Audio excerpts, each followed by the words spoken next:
Welcome to Sounds Like Portraits. I'm Philippe Ungar. This is a podcast with creative humans. In this episode, you'll hear celebrity hair master and brand architect Frédéric Fekkai. When I sat with him in his office on Park Avenue, he told me that when he opened his first salon, atop New York's Bergdorf Goodman department store, he really wanted to do something different and new in the beauty industry. So he created the first luxury experience in haircare. And it's still about revealing the unique beauty of everyone who sits in his chair. It's time to listen to him. But before, he told me what he tried to do all his life. All my life, I always try to be very curious. I love discovering. I love being wow. I love novelty. I love people. How did you come to the hair salon industry? I have a little bit of an unusual path on my career. I started studying law in France, which is something I really didn't like much. So I obviously quit, fell there, and was lucky enough to meet a very good, talented stylist who introduced me to this industry, which I didn't know. So I entered that industry thinking that it was just for a temporary moment. Then I realized that it was a lot of fun, a lot of, again, discovery, meeting new places, new environment. What did you do exactly? I was assisting a very famous stylist. Who was he? Bruno Pittini, who was the Jacques Dessange partner in France. He was the leading stylist at the time, at least in France, if not in Europe. And I was lucky enough to learn from the master. Soon after, he asked me to come and open the first ever salon in the States. And I came, thinking that I was coming here again for a year or so. And I fell in love with New York. I really fell in love with New York. And I find a passion. I find that actually I could do this job very differently. I saw the opportunity that this industry needed a different level, a different image by elevating the level of services, the level of branding in hair. So I think I lifted that hair category from commodity to luxury. And I would like to say, without being presumptuous, that I created the luxury hair care category, which never existed before. Do you recall your first client? I was lucky enough because I was an unusual type of stylist. I was a stylist that was performing editorial, film, movies, and fashion shows and campaign, as well as doing commercial, like in salon. So I was, I would say, lucky to have clients that were from celebrities to fashion models, supermodels, to actresses, and then VIP client from New York and anyone. That diversity actually gave me the wow, the PR, the notoriety that I obtained. What was very interesting for me in this business is I wanted to do something completely out of the box. So let me tell you a few steps that took my journey to be out of the box. The first salon, I created a salon that didn't exist before. For instance, this is 1989. No one had a cellular phone. So my client had access to a landline at each station. Nobody had that. I had the first computer ever in the wedding lounge. People didn't know what a computer was. I had the first beauty bar. Now everybody talks about a beauty bar. This is 1990, beauty bar. And I had my friend Bobby Brown running it.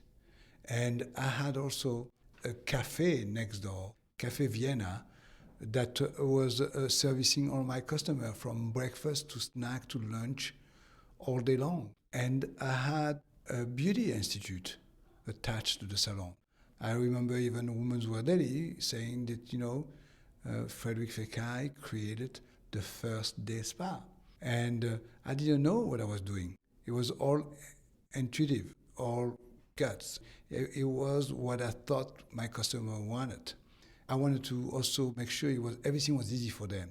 I wanted to provide as much as I could to make sure the experience was a delight. Even the staff. I wanted to make sure the staff felt empowered.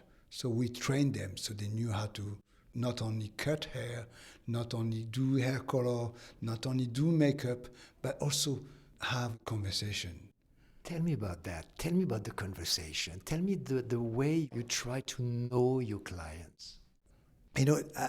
I would say, and again, I don't want to just take the credit, but I think no one in the salon industry was giving consultation, or at least free consultation.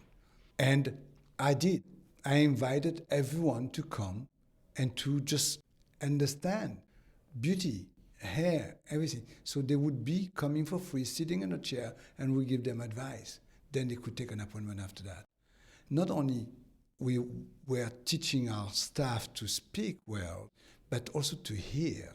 Speaking is one thing. Hearing is a different one. Let's hear the customer. Absorb what they're saying, what they want.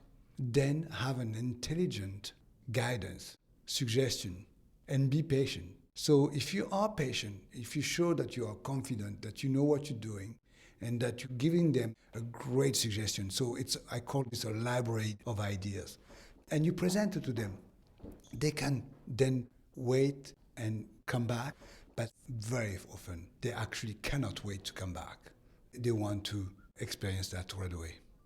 There's something very intimate in the relationship with the hairstylist and the client. How do you see that? I heard this all my life. You know what I would change? It's not the fact that you touch them. It's the fact that you look at them. That is the big difference. How many people look at you? When I mean look at you, really look at you. And that is the thing. It's not about just having your hand on their hair or scalp. That's maybe a 10%. The wow effect is when you look at somebody in the eyes. That's powerful. You look at somebody and you say, you know what? Let me tell you what you should do. By the way, have you thought of this? Or why do you keep your hair like that? Or why do you have this color? Or why do you use this lipstick? Why are your nails so long? Or this color?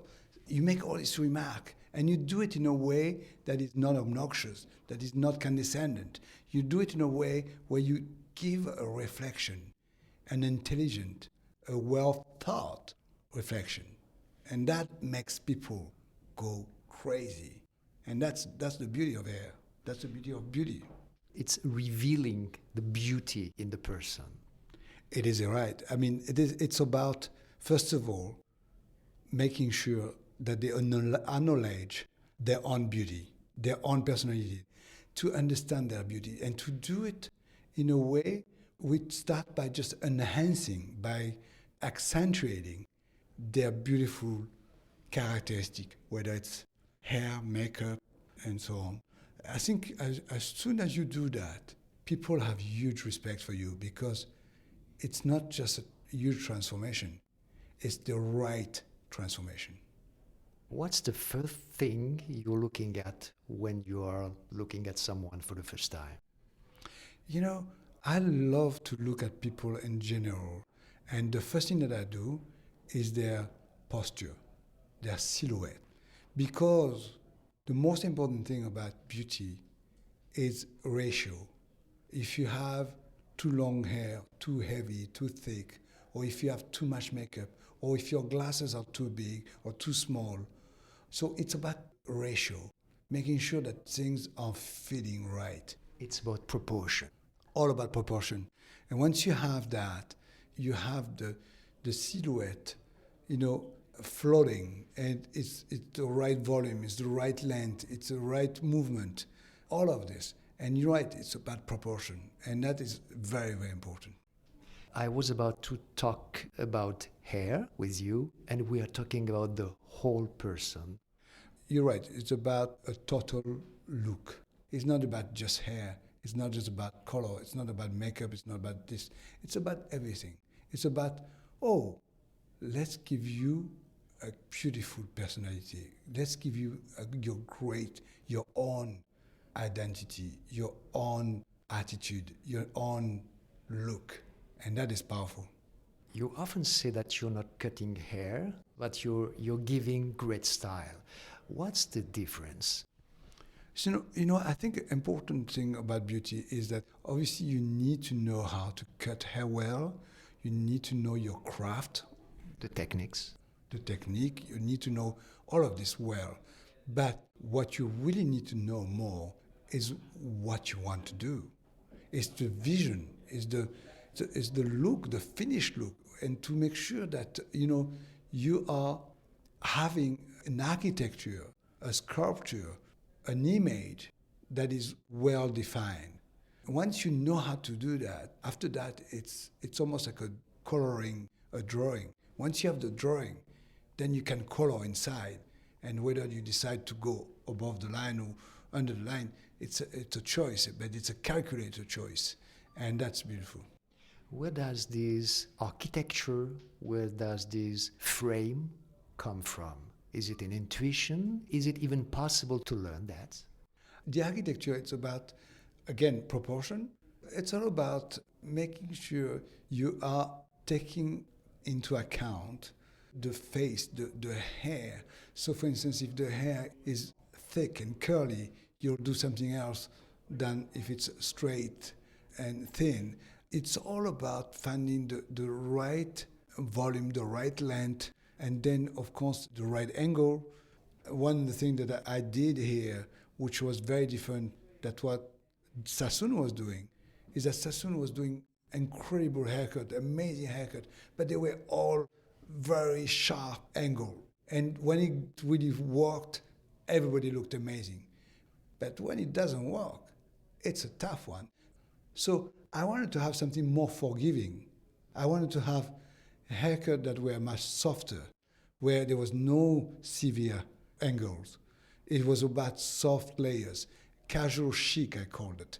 But it was a hairstyle that you could dress or undress. What you call the perfect imperfection? Yes, it is the perfect imperfection, because you want to make sure it's hair that feels like if it's not done, it's still right. And if it's done, it looks $1,000,000. That's what it is. You want to make sure that the hair feels like it belongs to you, it's natural, it's not overdone. We don't want things that are too groomed. We don't want things that are too overdone. You want to make sure that it feels right on different environment. What to say, what to do if a client is not happy with his or her hairstylist? I think it's important that, first of all, the stylist acknowledge and knows how to listen to their customer. The consultation is a big part of it.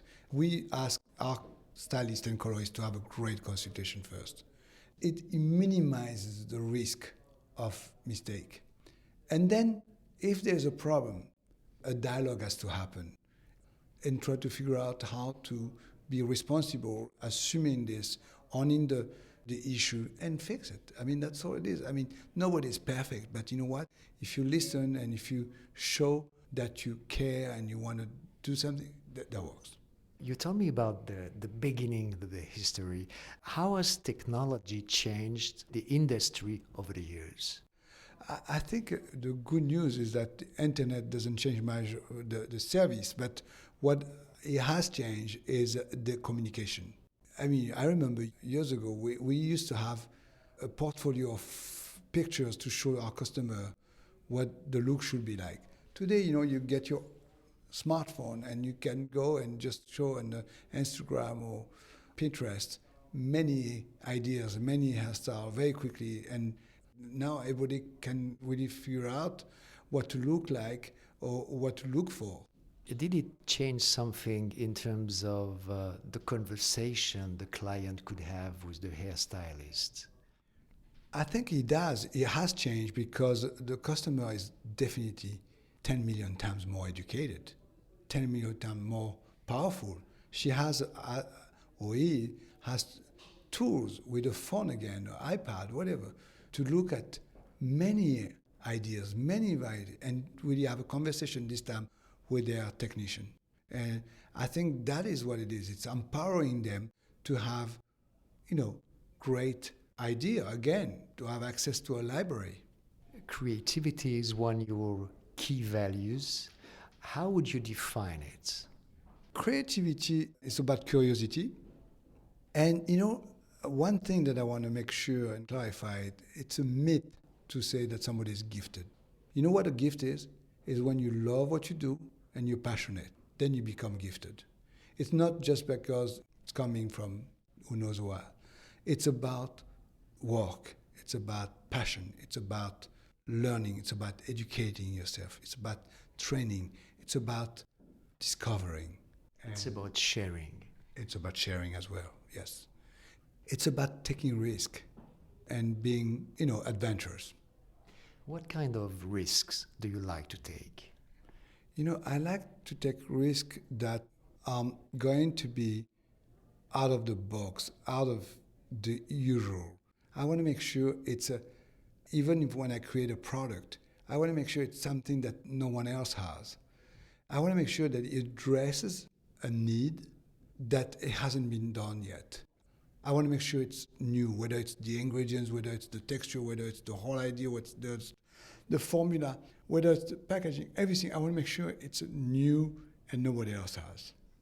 Can we take an example of that? So, for instance, when I first created my line, I think I was the first one to create a shampoo that was addressed for color-treated hair. And also, I created another shampoo called apple cider clearing rinse, and that was just aiming to people who had too much stuff in their hair, whether it's salt, chlorine from the pool, or as well as hairspray at the time, or gel, things like that. So it was a cleansing, but very gentle and adding a huge shine. So say product like that. I brought up the shea butter. Nobody had shea butter here. Shea butter, I brought that from France, and we created the most amazing treatment for hair and body with shea butter. So that's the type of idea. And today, I'm taking this to a different level. We're creating a line of products that are from 95% recycled plastic and 100% recyclable. We're also doing products that have no silicone, no paraben, no sulfate, no phthalates. Clean and with great performance. So this is, to me, the exciting part of my job. About creativity, do you have guidelines to share creativity within your work teams? It's a very good question. Creativity, first of all, it's a community. You have to have training. It's a good timing. Tonight I'm doing a training at our salon at the Mark Hotel, and that is where I'm going to be there and sharing with them ideas and also confront them with questions and push the envelope. And so that's what creativity is, to not only to demonstrate, but it's also to inquire, to ask questions, to make sure that everybody has a thought process and a reflection. How do you see the potential of it when you're hiring someone? The first quality for me to hire somebody is that it has to be somebody that is genuine, somebody that is modest, humble, somebody that is very curious, somebody that wants to be part of a great environment, somebody that brings something, and certainly somebody who wants to learn something. That is the most important thing. I'm not looking at if they are going to do a fantastic haircut or hair color. Do they have those attributes first, and then the rest will come. You come back to curiosity and learning. Yes, curiosity, learning. So people who have a little bit of a broader vision about beauty than just hair. It's fine to celebrate success, but what about failure? Did you experience any failures to build your success? If you do not have any failure, you're not successful. So you need to build something, you take risk. Nothing always is a winner. But the good news is actually the mistakes. Because when you do something right, what did you learn? Nothing. You think it's normal. When you make a mistake, you better learn because you don't repeat it. You know, that's the beauty of a mistake, is like finding and not being ashamed of the mistake. Celebrate the mistake. Share with somebody else. Why was it a mistake? Mistake is okay, but it's not banal. So why is it a mistake? What causes the mistake? How do you communicate your philosophy within your work team? We have numerous gatherings. So we have training like tonight, but we also have breakfast meetings, monthly meetings, where we share, update on the company, update on fashion and beauty in the world, to make sure people are aware of what is happening and creating, excitement and creating a novelty, creating news. Did you get important or essential new processes from them? I think very often when you meet with people, you get feedback. And it's so important because sometimes you don't expect it. Somebody told me, you're nobody if you don't accept feedback. Let's hear their feedback, A few years ago, you created Bastide. What is the philosophy behind it? I'm from Aix-en-Provence, and there was a company there called Côté Bastide, which was a beautiful company, very charming, very authentic, very original. And the founder was a friend of mine, and I was helping her. And then I realized that she was getting tired, she was getting old. So I acquired the company. And my goal, my dream was to always bring this company to a relevant beauty company today. What does it mean? It's celebrating the terroir of Provence, all the ingredients, celebrating the savoir-faire, the know-how, the artisans, the craftsmanship, and definitely the well-being, the very healthy, non-toxic way. So it's basically creating clean beauty with the aroma, with the scent of Provence. We live in New York. I've been in New York for 38 years. And going back to France, I just noticed that, especially in Provence, that people were very careful of what they were eating, drinking, wearing. So I said to myself, why don't we do this in beauty? Why don't we be careful of what you put in your bottle to have a product that is not only beneficial, but very eco-friendly.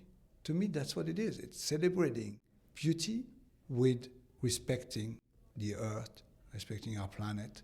It's a wonderful, wonderful journey, wonderful mission. Would you say that the experience of beauty, especially in the luxury industry, is now a meaningful experience? It is. First of all, I think people want to know what they have in their house. We try to have products that are maintaining your rituals without trying to be too abrasive, without trying to race to get younger. It's not about anti-aging.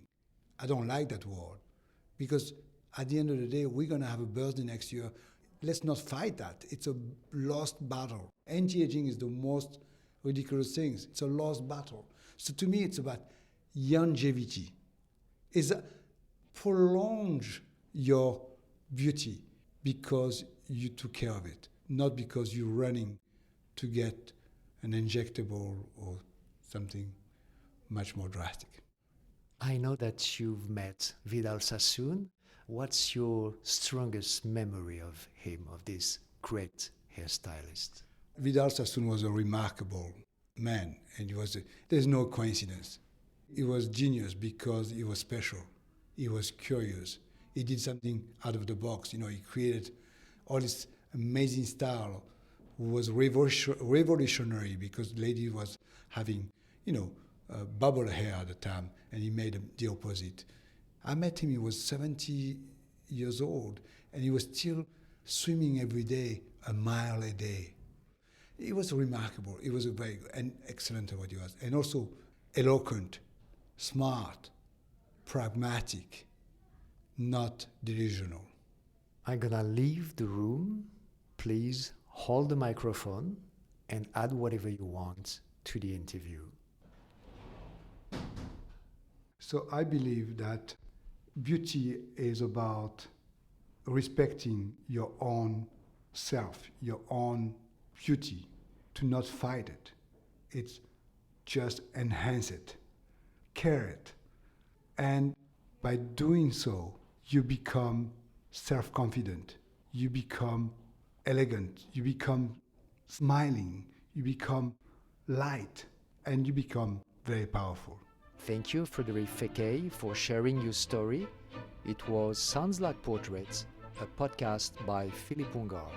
Music Charmeuse de Serpent, composed and conducted by Olivier Glisson. See you soon for the next episode.